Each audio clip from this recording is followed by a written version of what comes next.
அனைவருக்கும் வணக்கம். இன்றைக்கி ஒரு புது போஸ்டோட சந்திக்கில் மகிழ்கிறேன். பிரேக்ஃபாஸ்ட்னு என்ன? நம்ம நம்முடைய ரொம்ப நேரமாக சாப்பிடாமல் இருக்கிறத கிட்டத்தட்ட 10 மணி நேரத்துக்கு மேலே அதை பிரேக் பண்ணுறது தான் பிரேக்ஃபாஸ்ட். இரவு உணவு 9 மணிக்கு சாப்பிட்டா காலை உணவு 9 மணிக்குள்ளே டிஃபன் சாப்பிட்றோம். கிட்டத்தட்ட 12 மணி நேரம் வயிறு காலியாக இருக்குது. அதனால் காலை உணவு இன்றியமையாததுன்னு சொல்கிறாங்க. அதனால் வெயிட் லாஸ் பண்ணுறேன்னு ஜூஸ் மட்டும் குடிச்சிட்டு காலை உணவை தவிர்க்காதீங்க. காலை உணவை மகாராஜா மாதிரி சாப்பிடுங்கன்னு சொல்லுவாங்க. நம்மூர் ஸ்பெஷல் இட்லி தான். ஆனால் பொங்கல், வடை, அல்வா, பணியாரம்னு விதவிதமாக கட்டுவோம் விசேஷம்னா. இங்கே வீட்டில் இந்த இதில் நான் வீட்டில் ஹோட்டலில் விருந்தில் சாப்பிட்டதெல்லாம் அணிவகுத்து சொல்கிறேன். வீட்டில் செய்த ரவா தோசை வித் மிளகாய் சட்னி ஒரு தரம், கோதுமை தோசை, ரவா கோதுமை மைதா கலந்த தோசை, அதோட பச்சடியும் மல்லி துவையலும் மிளகாய் துவையலும். நம்ம ஒன்று வைக்கிறது 2-3 வச்சு சாப்பிட்றது.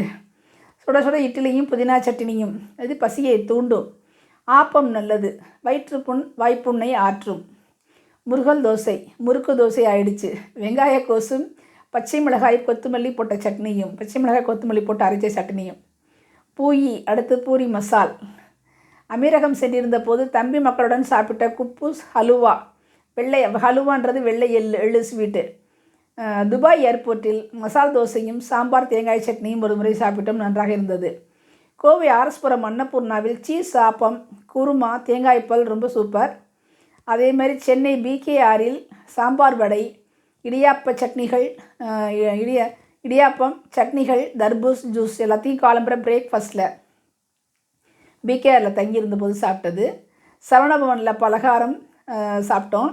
ஸ்பெஷல் டிஃபன் என்ன கேசரி, அதாவது மினி பிரேக்ஃபாஸ்ட் மாதிரி. கேசரி, பொங்கல், வடை, இட்லி, கெட்டி சட்னி, தக்காளி துவையல், சாம்பார். சேலம் கேசல் ஹோட்டலில் தங்கியிருந்த போது காலை பஃபே, பூரி மசால், பொங்கல், வடை, சாம்பார், சட்னிகள். அப்புறம் வீட்டில் சுட்ட பூரிஸோட நான் எனக்கு ரொம்ப ஃபேவரட் பூரிஸ். அதனால் அடிக்கடி பூரி செஞ்சுருவோம்.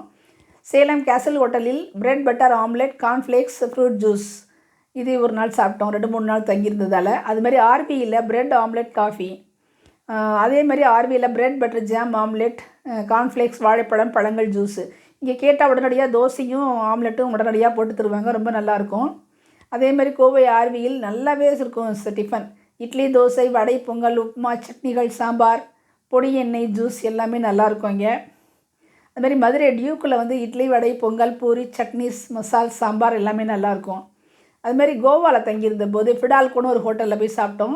அங்கே இட்லி, சட்னி, தோசை, ரோஸ்ட்டு, சாம்பார் சாப்பிட்டோம். இதுமாதிரி இன்னும் நல்லா பன்னீர் பரோட்டாவும் சாப்பிட்ற ரொம்ப நல்லா இருந்தது. ஹெல்த்தியாக சாப்பிடுங்க, ஹெல்த்தை மெயின்டைன் பண்ணுங்கள். வேறு எப்படி நடந்து தான். ஆனால் நடந்து போயிட்டு இப்படி விதவிதமாக வெட்டினா அப்புறம் வெயிட் போட்டுடும். எனவே கொஞ்சம் குறைச்சி ஊனு கழிக்கணும். இந்த நாள் இனிய நாளாகட்டும். நன்றி.